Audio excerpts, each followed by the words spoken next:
নমস্কার, রান্নাঘরে মর্নিংতে তোমাদের সবাইকে স্বাগত। আজকে তোমাদেরকে দেখাবো কাঁচকলার কোপ্তা কারি। কাঁচকলার কোপ্তা কারি। আচ্ছা, কাঁচকলার কোপ্তা কারি করতে দেখো, কাঁচকলাটাকে খুব ভালো করে সেদ্ধ করে একটু চটকে রেখে দিয়েছি। আচ্ছা, এছাড়া নিয়েছি আলু, 3টে সেদ্ধ করা আলু আছে, ধনে পাতা, আদা, লঙ্কা। আর যেহেতু নিরামিষ, তাই সম্পূর্ণ নিরামিষভাবেই কিন্তু করবো। কাঁচকলাটাকে চলো একটু ভালো করে চটকে নিই, ভালো করে সেদ্ধ। আর আমার কিন্তু এটা বিচে কলা, মানে বাড়ির কাছে বিচে কলার আর কি কাঁচকলাটা, ওই জন্য একটু বিচি ছিল। বিচিগুলোকে অবশ্য সেদ্ধ করার পর ভালো করে ছাড়িয়ে নিয়েছি। এবার চলো আলু দিয়ে কিন্তু ভালো করে এটাকে এবার মেখে নেব। আচ্ছা, কাঁচকলাটা কিন্তু মাখা হয়ে গেছে। এবার আমি এর মধ্যে দেখো আদা কুচি দিয়ে দিচ্ছি, ধনে লঙ্কা দেবো, আদা লঙ্কা ধনে পাতা দেবো, অনেক কিছু দেওয়া যায় এর মধ্যে। আচ্ছা, দিয়ে দিয়েছি। এরপর নুন দেবো। আর লঙ্কাটা কিন্তু তোমরা স্কিপ করতে পারো, যদি ছোটো বাচ্চা থাকে তাহলে বাড়িতে লঙ্কাটা স্কিপ করতে পারো। এখানে একটুখানি কিন্তু ভাজা গুঁড়ো মশলাও দেওয়া যায়, আবার একটুখানি চাট মশলাও দেওয়া যায়, মানে যত জিনিস দেবে তত টেস্ট হবে খেতে। আমি একদম সিম্পলের মধ্যেই করেছি। এবার দিয়েছি, নুন দিয়েছি, দেওয়া হয়ে গেছে। এবার এটাকে কিন্তু খুব ভালো করে মাখবো।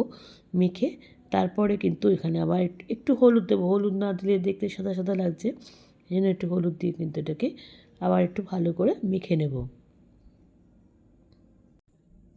আচ্ছা দেখো, মেখে নিয়েছি। এবার একটু হলুদ দেবো, বলে দিলাম একটু হলুদ দেবো, আর একটু বেসন দেবো, কেন আমার মাখাটা মনে হচ্ছে একটু নরম হয়েছে, আর একটুখানি টাইট হলে ভালো হয়। ওই জন্য অল্প পরিমাণে কিন্তু বেসন দিয়ে দিয়েছি। দিয়ে এবার এটাকে খুব ভালো করে মেখে নেব। তাহলে কি কলার বড়াটা করতে কিন্তু সুবিধা হবে, সেই জন্য ভালো করে মেখে নিচ্ছি। নিয়ে এবার এটাকে বড়ার জন্য কিছুক্ষণ কিন্তু আমি একটু ঢেকে রেখে দিলে জিনিসটা ভালো করে মানে সব কিছুর সাথে মিশে যায়, সেই জন্য একটু ঢেকে রেখে দিতে হয় যে কোনো জিনিসকে। সেই জন্য 10 মিনিটের জন্য এটাকে কিন্তু আবার এটা একটু ঢেকে আমি রেখে দেবো। আচ্ছা, কড়াইতে কিন্তু আমি সাদা তেল দিয়েছি। বড়াটা যেহেতু ভাজবো, বড়াটা কিন্তু আমি সাদা তেলে ভাজবো। তারপরে কিন্তু রান্নাটা আমি সর্ষের তেলে করব। এবার দেখো তেলটা কিন্তু আমার গরম হয়ে গেছে। এবার কিন্তু কলার বড়াগুলোকে ছেড়ে দেবো। আর বড়ার যেহেতু বাইন্ডিংটা বেশ সুন্দর হয়েছে, ওই জন্য বড়াটা কিন্তু খুব সুন্দর হয়েছিল খেতে। একদম নরম হয়নি। আর যেহেতু বেসন দিয়েছিলাম বলে বড়াটা খুব সুন্দর হয়েছে। এবার দেখো সুন্দর, বেশি বড় না আবার খুব ছোট না, মাঝারি, কেন আবার ঝোলে দিলে কিন্তু এটাকে আবার ফুলে যাবে, বড় হয়ে যাবে, সেই জন্য বেশি বড় সাইজ করছি না, মোটামুটি সাইজের করছি। এবার চলো বড়াগুলোকে তেলে ছেড়ে দিই, দিয়ে আস্তে আস্তে ভেজে নেব। বড়াগুলো কিন্তু খুব সুন্দরভাবে ভেজে নিয়েছি, আর কিন্তু হাই ফ্লেমে নয়।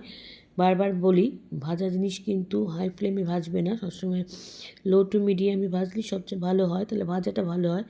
আর রঙটাও খুব সুন্দর হয়েছে, ভাজাটা একদম ঠিকঠাক হয়, মানে ভেতরেও ভাজাটা একদম হয়ে যায়, সেই জন্য কিন্তু তাপটাকে একদম ঠিকঠাকভাবে দিতে হয়। আচ্ছা, বড়াগুলো ভাজা হয়ে গেছে। এবার কিন্তু আমি একটু সর্ষের তেল দিয়ে দিয়েছি, সর্ষের তেলটা গরম হয়ে গেছে। ফোড়ন দেব, ফোড়নে এখন জিরে দিয়ে দিয়েছি। জিরেগুলো দিয়ে আমরা সাধারণত জিরে, তেজপাতা আর শুকনো লঙ্কা, ফোড়নটা একটুখানি মানে ফোড়নে একটু গন্ধ না বেরোলে বোঝা যায় না যে ফোড়নটা হয়েছে।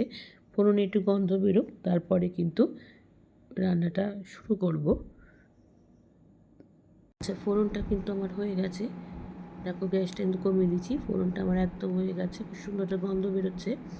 এবার প্রথমে কিন্তু তেলে আমি টমেটোটা ছেড়ে দেবো। টমেটোটা একটুখানি ভাজা ভাজা ভাজা হবে, বা তার সাথে একটু নুন দিলে নরমও হয়ে যাবে।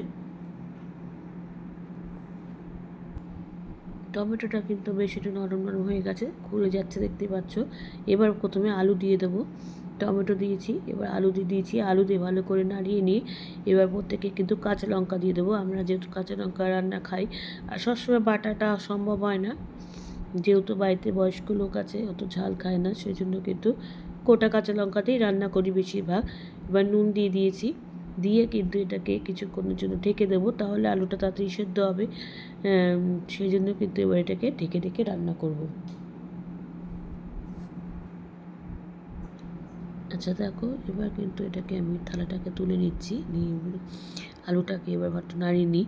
নিয়ে তারপরে কিন্তু এখানে আমি হলুদ গুঁড়ো, নুন তো দিয়ে দিয়েছি, নুন দিয়েছি, এবার এটাকে একটু ভালো দেখো খুন্তিটা দিয়ে ভালো করে নাড়িয়ে নিচ্ছি, নিয়ে এবার নুন দিয়ে দিয়েছি। এবার দেবো হচ্ছে জিরে গুঁড়ো। আমার কিন্তু জিরে গুঁড়ো বলতে জিরে আর ধনে গুঁড়োটা কিন্তু আমি একসঙ্গে মিশিয়ে রেখে দিই, সেটা একসঙ্গে দিয়ে দিলাম 1 চামচের মতন।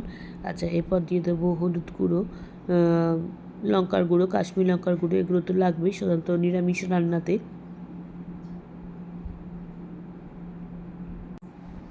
আচ্ছা, হলুদ গুঁড়ো দিয়ে দিয়েছি। এবার কিন্তু কাশ্মীর লাল লঙ্কার গুঁড়ো দিয়ে দিলাম, দিয়ে এবার কিন্তু এটাকে খুব ভালো করে মিশিয়ে নেব, কারণ মশলা মোটামুটি দেওয়া হয়ে গেছে। পরে এটাকে আমি যেহেতু কাঁচকলার মধ্যে দিয়েছি আদা, তবু এখানে একটু আদা দেবো। আদার কিন্তু গন্ধটা খুব সুন্দর লাগে। এবার ভালো করে চলো মশলার সাথে এটাকে কষিয়ে নিই।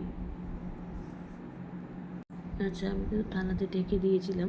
এবারকে আবার এটাকে ঢাকনাটা খুলছি, খুলে দেখছি আলুটা অনেকটাই কিন্তু অনেকটা সেদ্ধ হয়েছে, বা দেখি বোঝা যাচ্ছে।